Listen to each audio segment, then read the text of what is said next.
Isa da muka je aikin haji na cewa alhazai, to ni ba zan karɓi sadaka ba, amma zan gaya muku gurare guda 9. Duk addu'ar da kai a gurin inda ta kirkice Allah ba zai dawo maka da ita ba. Kuma duk daga manzon Allah ne sallallahu alaihi wasallam. Sai aka dinga bi na a baya, akramakallah ni zan rike ma jaka, akramakallah zan rike ma takalmi, akramakallah mu je. Nace a ku tsaya anan ma an gaya muku kowa ya san da dare masa. Gurare guda 9 waɗanda ake amsa addu'a, kuma duk manzo Allah sallallahu alaihi wasallam da ya tsaya a gurin yayin addu'a. Ai sa sahabbai, inda Allah ya taimake mu akwai sahabbai a kusa da manzo Allah sallallahu alaihi wasallam. Duk waɗanda ake amsa addu'a, kuma duk manzo Allah sallallahu alaihi wasallam da ya tsaya a gurin yayin addu'a. Ai sa sahabbai, inda Allah ya taimake mu akwai sahabbai a kusa da manzo Allah sallallahu alaihi wasallam. Duk motsin da ya musu bari ya bata ba. Kuma suna lura da shi, don shi ne addinin, shi ake kallo a addini. To suna ga ina manzo Allah sallallahu alaihi wasallam yake yin addu'a, ina yake kaza, yana dawafi, sai suka ga yana yin kowace addu'a, amma da ya zo ar-rukunil yamani zuwa al-hajar al-aswad sai ya canza addu'a, sai ya koma rabbana atina fid dunya hasanatan wa fil akhirati hasanatan wa qina azaban nar. Tun daga ar-rukunil yamani zuwa al-hajar al-aswadi wannan addu'a manzo Allah ya ta yi. Ashe nan gurin anan ake samun duniya da lahira. Shi yasa da Annabi sallallahu alaihi wasallam sai ya dauko addu'a da ta kowace addu'a muhimmanci shine a baka duniya a baka lahira. Wani ne zamu tafaje ce mallan da Allah an je haji ayi mana addu'a. Nace me kake so? Yace duniya mai kyau lahira mai kyau. Nace mu abin da zai kai mu kenan. Ko? To me zai kai ka? Ka samu duniya mai kyau, ka samu lahira mai kyau. Shi yasa ku ga ai addu'ar a cikin aikin haji ta zo. Wa minan nas man yaqulu rabbana atina fid dunya wa ma lahu fil akhirati min khalaq. Wa minhum man yaqulu rabbana atina fid dunya hasanatan wa fil akhirati hasanatan wa qina azaban nar. Ulaika lahum nasibun mimma kasabu. Wallahu sari'ul hisab. A cikin aikin haji ne, wani in yaje dawafi, Allah ban kuɗi, in yazo sa'ayi, Allah ban kuɗi, in yana arfa, Allah ban kuɗi, yana mina, Allah ban kuɗi, yana muzdalifa, Allah ban kuɗi, in yayi jifa, Allah ban kuɗi, in yaje ina, Allah ban kuɗi, ban duniya, ban duniya, ban duniya, ban duniya. Allah ya ce to fa na baka duniya ko baka da rabo a lahira. Amma tunda duka nawa ne biyin, kuma ba rowar su nake ba, to ka ce in hada maka, ni sai in hada maka. Shi yasa kun ga Annabi sai ya ce rabbana atina fid dunya hasanatan wa fil akhirati hasanatan wa qina azaban nar. Sai aka rike nan gurin, aka rike kafcewa, to lalle gurin nan gurin amsa addu'a ne. Inda kusurwar da alhajar aswad yake, zaka nan gurin akwai mutsatsi da turmutsitsi, komai sammakon ka wani anan ya kwana. Now sai cikin Ka'aba, Annabi sallallahu ya shiga cikin Ka'aba ya rufe ya sallah a ciki. Shi sa da Nana Aisha ta zo tana yunkuri sai ta shiga Ka'aba, sai Annabi ce shiga nan, hijir Isma'il din yace shiga nan, nan ma shashin Ka'aba ne, shiga nan ki addu'a ki. To nan ma yana cin guraren da ake amsa addu'a. Sannan da ya zo ya sha Zamzam, ya yi addu'a, ya ce ma'u Zamzam lima shuriba lahu hatta tadalla. Don mutum ya sha Zamzam ya yi addu'a, shi ma na cin gurin da ake amsa addu'a. Sannan idan ya hau kan dutsen Safa, Annabi da ya hau dutsen Safa sai ya juyo ya kalli Ka'aba ya daga hannu, ya dade a gurin.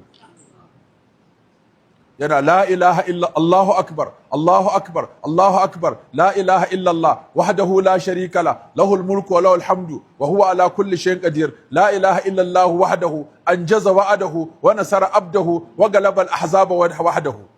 Sai kuma yana ta abin, sai ya haka so uku akan Safa, sai kuma ya gangaro je kan Marwa, sai ya sake yin haka sau uku. Ya gangaro ya dawo Safa, ya sake yin haka sau uku. Ashe kan Safa da kan Marwa, tunda Annabi ya dade sallallahu alaihi wasallam yana addu'a a gurin, yana cikin guraren da ake amsa addu'a. Tunda shi yafi mu sanin a ina za a wa Allah naci. To yadda muka ga yayi, haka mu ma za mu yi.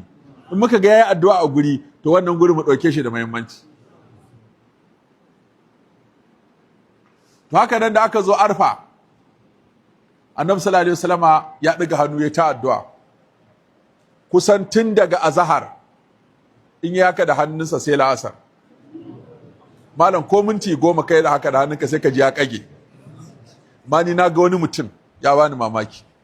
Wallahi mutumin nan Allah sa lahira yake roƙo da duniya, amma a filin arfa da naga yayi haka.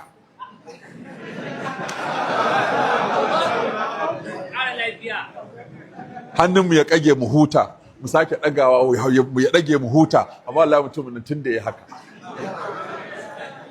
Na juya in ganshi, har bacci muke mu farka mu ganshi.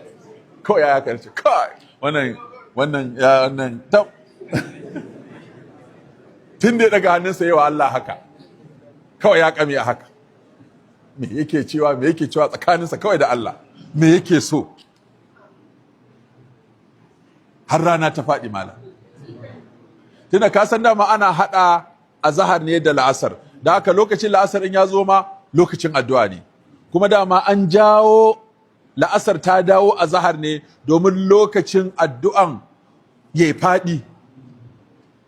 Wani za ka ga za ka yin ka gajin, ka canza waccan addu'a, ka canza wancan gurin, ka yi a zaune, ka yi a tsaye, ka yi a kwance, ka juya, ka sake huta, wani ma ka yi bacci, ka sake tashi, ka ci gaba. Amma shi tun da ya hakan nan. Allah gani. Kai, wasu mutane akwai ƙoƙari. To wannan ma yana ciki. Sannan Muzdalifa, ana kwana a Muzdalifa, amma da an je sai a yi magariba isha. To idan an alfijir ya keto an yi sallah asuba, idan gari ya yi sha daidai mash'aril haram, to nan ma annabi sallallahu alaihi wasallam ya daga hannu ya ta addu'a har sai da rana ta kusa fitowa. To nan gurin ma in ka zo gurin kai ma ka makale ana.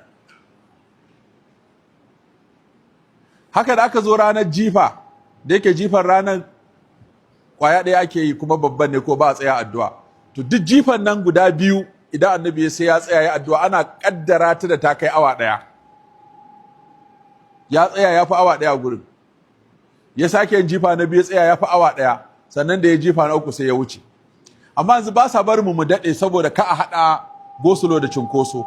Da ka yi jifa ka ɗaga hannunka ka fara addu'a sai dinga yalla hayya askar suna tunkuɗa ka, saboda in kuka dankare a gurin na bayan ku su ma suka dankare, aka taru aka cika, to nan da nan sai ka ji ana fitar da wasu suma ko sun mutu. Shi yasa da ka tsaya ka ɗan yi addu'o'in ka sama sai a ce ka yi gaba. Amma lokacin annabi sallallahu alaihi wasallam yake ba cinkoso, da ya tsaya ya kalli inda Ka'aba take, yayi addu'a, sahabbai suka ce mun kaddara ta da kamar awa ɗaya. Ta ga ashe guri ne nan ma da ake amsar addu'a. Shi yasa an kasan guraren, kasan lokutan, kasan da annabi sallallahu alaihi wasallam ya naci, kai ma an kaje sai kai ku zu anni manasikakum, ku karɓi haji yadda nayi, to sai kaga ka more da lokutan, kayi addu'a, kayi ibada, kuma kayi abin da ya dace.